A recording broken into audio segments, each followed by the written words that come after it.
नमस्कार, प्रादेशिक समाचार के साथ मैं चंदन कुमार कौंडिल्य। पहले मुख्य समाचार। मुख्यमंत्री हेमंत सोरेन ने आज नई दिल्ली में झारखंड औद्योगिक एवं निवेश प्रोत्साहन नीति 2021 का किया लोकार्पण। कहा, राज्य में निवेशकों का स्वागत। टाटा स्टील, सेल और डालमिया सीमेंट समेत 5 कंपनियां राज्य में करेंगी 9,700 करोड़ रुपए से अधिक का निवेश। राज्य सरकार से हुआ एमओयू। केंद्र सरकार ने वाहनों के निर्बाध स्थानांतरण को सुगम बनाने के लिए शुरू किया नया पंजीकरण चिन्ह। अब दूसरे राज्यों में जाने पर नहीं कराना होगा नया पंजीकरण। और प्रधानमंत्री नरेंद्र मोदी कल सुबह 11 बजे आकाशवाणी से मन की बात कार्यक्रम में देश विदेश के लोगों से अपने विचार करेंगे साझा। और समाचार से पहले अब एक जरूरी संदेश। देश भर में 18 वर्ष से अधिक आयु के सभी लोगों के लिए सरकारी केंद्रों में निःशुल्क टीकाकरण अभियान चलाया जा रहा है। हमारे युवा श्रोताओं से अपील है कि वे भी कोविड रोधी टीका जरूर लगवाएं और दूसरों को भी इसके लिए प्रेरित और सहयोग करें। कोरोना महामारी के प्रति आप कोई भी लापरवाही न बरतें, क्योंकि कोरोना अभी हमारे लिए बड़ा खतरा बना हुआ है। जब तक आवश्यक न हो घर से बिल्कुल भी बाहर न निकलें और इन आसान उपायों का पालन करें। मास्क लगाएं, 2 गज की सुरक्षित दूरी बनाए रखें, बार बार हाथ धोएं और चेहरा साफ रखें। कोविड से संबंधित जानकारी और मार्गदर्शन के लिए हमारे राष्ट्रीय हेल्पलाइन नंबर काम कर रहे हैं। इनके नंबर हैं 011239780046 और 1075। इसके अलावा राज्य हेल्पलाइन नंबर 104 डायल कर समस्या का त्वरित समाधान लिया जा सकता है। और अब समाचार विस्तार से। मुख्यमंत्री हेमंत सोरेन ने आज नई दिल्ली में झारखंड औद्योगिक एवं निवेश प्रोत्साहन नीति 2021 का लोकार्पण किया। इस अवसर पर उन्होंने कहा कि झारखंड असीम संभावनाओं और प्रतिभाशाली मानव संसाधन से संपन्न राज्य है। यहाँ के लोग काफी मेहनती हैं और निवेश होने से उन्हें भी आगे बढ़ने का अवसर मिलेगा। कुछ महीने पहले झारखंड प्रदेश में उद्योग को बढ़ाने हेतु हम लोगों ने कार्यक्रम किए थे और उसमें कुछ सुझाव आप लोगों से मांगा था। कई सुझाव आपकी तरफ से आए, कई महत्वपूर्ण सुझाव आप लोगों ने दिए। उसके बाद हम लोगों ने एक अपग्रेडेड इंडस्ट्रियल पॉलिसी तैयार किया और आज उसका लोकार्पण भी आपके समक्ष हम लोगों ने किया है। और संयोग से लोकार्पण के साथ साथ झारखंड प्रदेश के लिए खुशी का और गर्व की बात है कि आप लोगों ने झारखंड में और निवेश करने का इच्छा जाहिर किया। एमयू किए, कई स्वीकृतियां प्रदान की गई। मुझे लगता है कि हम लोग जिस उद्देश्य के लिए आगे बढ़ रहे हैं वो अब धीरे धीरे अपनी रफ्तार प्रदेश ले रहा है। उसमें आप सब लोगों की जो भूमिका है निश्चित रूप से काफी सराहनीय है। इसके लिए आप सब लोगों को मैं बहुत बहुत आभार धन्यवाद प्रकट करता हूं। इससे पहले कार्यक्रम को संबोधित करते हुए मुख्य सचिव सुखदेव सिंह और उद्योग सचिव पूजा सिंघल ने कहा कि राज्य में निवेश के लिए जमीन की कोई कमी नहीं है। राज्य में कानून व्यवस्था काफी बेहतर है और यहाँ का मौसम भी बेहद अनुकूल है। इस अवसर पर डालमिया भारत ग्रुप और टाटा स्टील लिमिटेड के साथ राज्य सरकार का एमओयू भी संपन्न हुआ, जिसके तहत डालमिया कंपनी राज्य में 758 करोड़ का निवेश करेगी। वहीं टाटा स्टील लिमिटेड अगले 3 वर्षों में 3000 करोड़ रुपए, आधुनिक ग्रुप 1900 करोड़ रुपए और Steel Authority of India Limited SAIL 4000 crore रुपए का निवेश करेगा। केंद्रीय मत्स्य पालन, पशुपालन और डेयरी मंत्री पुरुषोत्तम रुपाला ने कहा है कि राष्ट्रीय गोकुल मिशन ग्रामीण उद्यमिता के सृजन में सहायक होगा। एक समारोह में श्री रुपाला ने कहा कि आजादी का अमृत महोत्सव के हिस्से के रूप में पशुपालन और डेयरी विभाग ने 2000 ग्राम स्तरीय जागरूकता शिविरों का आयोजन किया है। आजादी का अमृत महोत्सव के हिस्से के रूप में पशुपालन और डेयरी विभाग ने कॉमन सर्विस सेंटर नेटवर्क के माध्यम से विभाग की उद्यमिता योजनाओं के बारे में जागरूकता कार्यक्रम आयोजित किए। श्री रुपाला ने शिविर में आए किसानों को बताया कि हाल ही में मंत्रिमंडल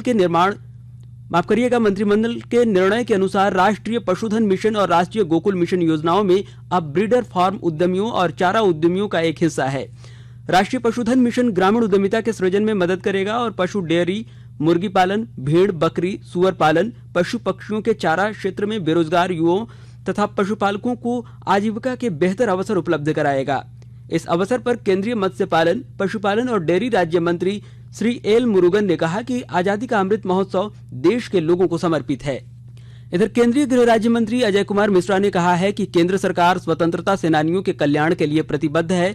कल नई दिल्ली में प्रख्यात स्वतंत्रता सेनानियों की समिति की बैठक की अध्यक्षता करते हुए श्री मिश्र ने कहा कि सरकार उन्हें सर्वोत्तम सुविधाएं प्रदान करने के लिए हर संभव कदम उठा रही है।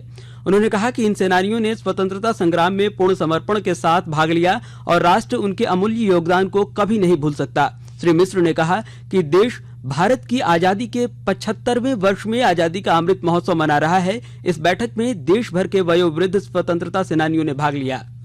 देश में अब तक 62 करोड़ 29 लाख से अधिक कोविड रोधी टीके लगाए जा चुके हैं। पिछले 24 घंटों में 1 करोड़ 3 लाख से अधिक टीके लगाए गए। स्वास्थ्य मंत्रालय ने बताया कि देश में कोविड संक्रमण के स्वस्थ होने की दर 97.56% हो गई है। वहीं पिछले 24 घंटों में 46,000 से अधिक कोविड के नए मामले दर्ज किए गए हैं और 31,000 से अधिक लोग स्वस्थ हुए हैं। इस दौरान 509 लोगों की इससे मृत्यु भी हुई है। अब तक 3 करोड़ 18 लाख से अधिक लोग कोविड से स्वस्थ हो चुके हैं। कल 17 लाख से अधिक नमूनों की कोविड जांच की गई। इधर केंद्र ने राज्यों और केंद्र शासित प्रदेशों को अभी तक 60 करोड़ 25 लाख से ज्यादा कोविड रोधी टीके उपलब्ध कराए हैं तथा इससे भरोसा दिलाया है कि आने वाले दिनों में 1 करोड़ 51 लाख से ज्यादा टीके और भेजे जाएंगे। राज्यों और केंद्र शासित प्रदेशों के पास अभी भी 4 करोड़ 20 लाख से ज्यादा कोविड रोधी टीके मौजूद हैं। केंद्र सरकार देश भर में कोविड-19 की रोकथाम के टीके लगाने के कार्यक्रम में तेजी लाने और उसका दायरा बढ़ाने के लगातार प्रयास कर रही है। केंद्र सरकार कोविड महामारी के दौरान लोगों की सुविधाओं के लिए बनाई गई राष्ट्रीय स्तर की हेल्पलाइन नंबर के बारे में लोगों को जागरूक कर रही है। सूचना प्रसारण मंत्रालय अपने विभिन्न विभागों के माध्यम से इन हेल्पलाइन नंबरों के बारे में जागरूकता बढ़ा रहा है। विभिन्न हेल्पलाइन नंबर इस प्रकार हैं। कोविड संबंधी सवालों के जवाब देने के लिए स्वास्थ्य और परिवार कल्याण मंत्रालय की हेल्पलाइन नंबर है 1075। राज्य हेल्पलाइन नंबर है 104। महिला और बाल विकास मंत्रालय की चाइल्ड हेल्पलाइन नंबर है 1098। वरिष्ठ नागरिकों के लिए सामाजिक न्याय और अधिकारिता मंत्रालय की हेल्पलाइन नंबर है 14567। मनोवैज्ञानिक सहायता के लिए राष्ट्रीय मानसिक स्वास्थ्य और तंत्रिका विज्ञान संस्थान निम्हांस का नंबर है 080461100007। आयुष कोविड परामर्श हेल्पलाइन नंबर है 14443 और MyGov WhatsApp app help desk number है 9013151515। देश के 75वें स्वाधीनता दिवस समारोह के उपलक्ष्य में आजादी का अमृत महोत्सव के अंतर्गत प्रादेशिक समाचार एकांश आकाशवाणी रांची द्वारा स्वाधीनता संग्राम और उसके गौरवशाली इतिहास पर 18 अगस्त से साप्ताहिक अमृत महोत्सव क्विज का शुभारंभ किया गया है। आजादी के 75 वर्षों का पर्व अमृत महोत्सव प्रत्येक बुधवार शाम 7 बजे प्रसारित होने वाले प्रादेशिक समाचार के दौरान पूछे गए प्रश्न का सही उत्तर देने वाले प्रथम 10 प्रतिभागियों में से लकी ड्रॉ द्वारा चुना हुआ एक प्रतिभागी इनाम का हकदार होगा। इसके लिए सुनते रहें आकाशवाणी रांची का प्रसारण।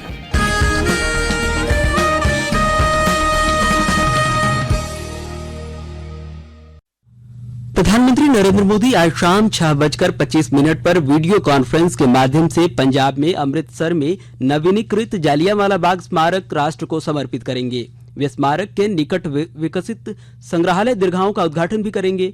हमारे संवाददाता ने बताया है कि इस कार्यक्रम के जरिए स्मारक परिसर को उन्नत बनाने के लिए सरकार की विभिन्न विकास गतिविधियों को प्रदर्शित किया जाएगा। आकाशवाणी के ताजा तरीन समाचारों के लिए आप हमारी वेबसाइट newsonair.com पर लॉग इन कर सकते हैं। ताजा समाचार Twitter handle @AIR news alerts और Facebook page all India radio news पर भी उपलब्ध है। आप प्रादेशिक समाचार एकांश के ट्विटर हैंडल @AIR news_रांची और फेसबुक पेज, इंस्टाग्राम पेज और YouTube channel AIR news Ranchi पर भी हमारे बुलेटिन सुन सकते हैं। प्रादेशिक समाचार आप आकाशवाणी रांची से सुन रहे हैं और अब पेश है कोरोना से बचाव के कुछ संदेश। कोविड-19 से बचाव और सुरक्षित रहने के 3 उपाय। मास्क लगाएं, 2 गज दूरी है जरूरी, सुरक्षित दूरी रखें, हाथ और मुंह साफ रखें।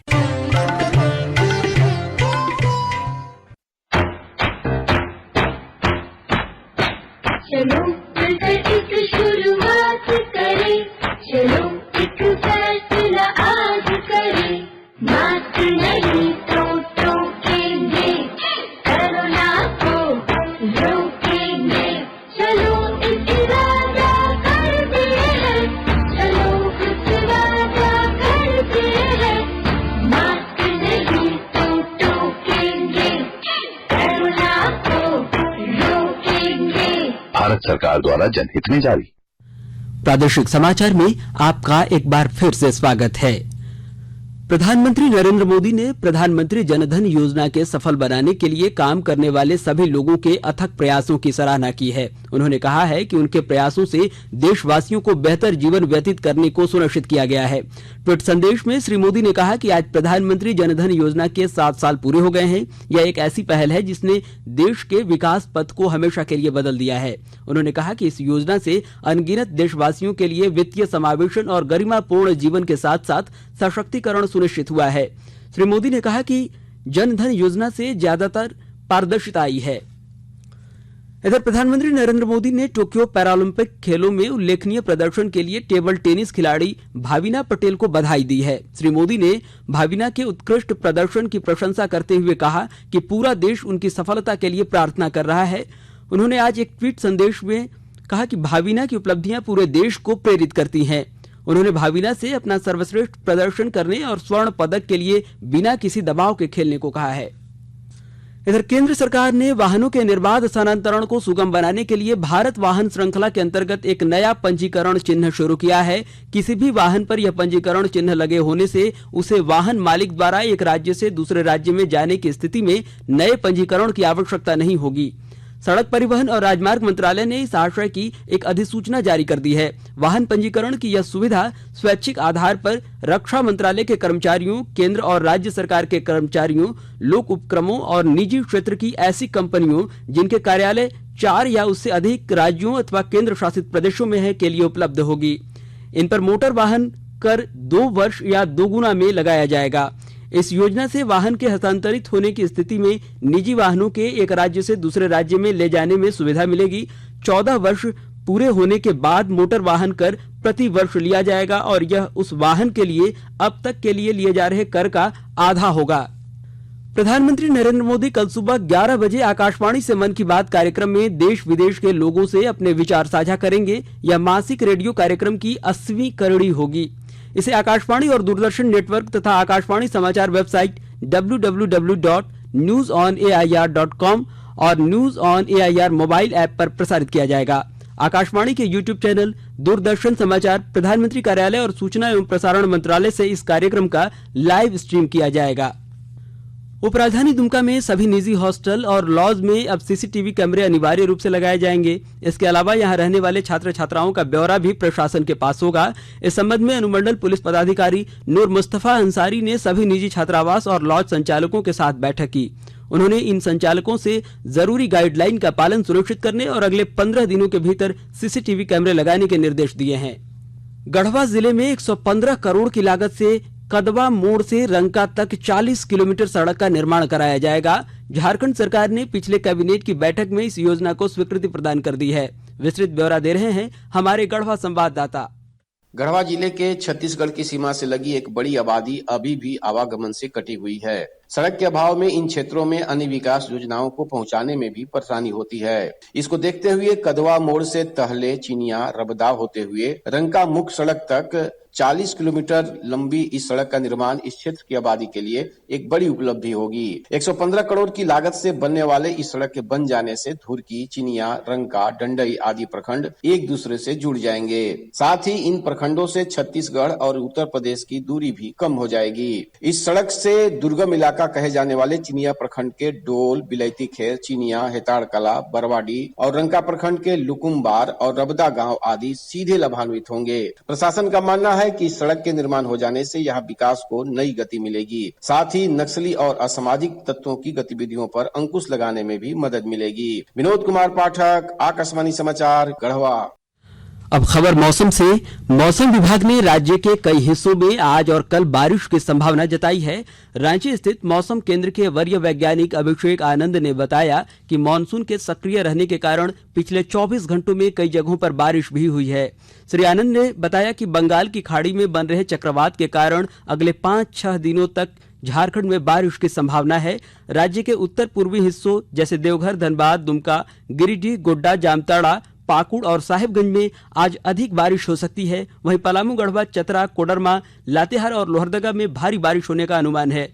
इस दौरान वज्रपात की भी संभावना है। और अंत में मुख्य समाचार एक बार फिर। मुख्यमंत्री हेमंत सोरेन ने आज नई दिल्ली में झारखंड औद्योगिक एवं निवेश प्रोत्साहन नीति 2021 का किया लोकार्पण। कहा, राज्य में है निवेशकों का स्वागत। टाटा स्टील, सेल और डालमिया सीमेंट समेत 5 कंपनियां राज्य में करेंगी 9,700 करोड़ रुपए से अधिक का निवेश। राज्य सरकार से हुआ एमओयू। केंद्र सरकार ने वाहनों के निर्बाध स्थानांतरण को सुगम बनाने के लिए शुरू किया नया पंजीकरण चिन्ह। अब दूसरे राज्यों में जाने पर नहीं कराना होगा नया पंजीकरण। और प्रधानमंत्री नरेंद्र मोदी कल सुबह 11 बजे आकाशवाणी से मन की बात कार्यक्रम में देश विदेश के लोगों से अपने विचार करेंगे साझा। और इसके साथ ही आकाशवाणी रांची से प्रादेशिक समाचार का यह बुलेटिन समाप्त हुआ। नमस्कार। घर में रहिए, सुरक्षित रहिए और सुनते रहिए आकाशवाणी।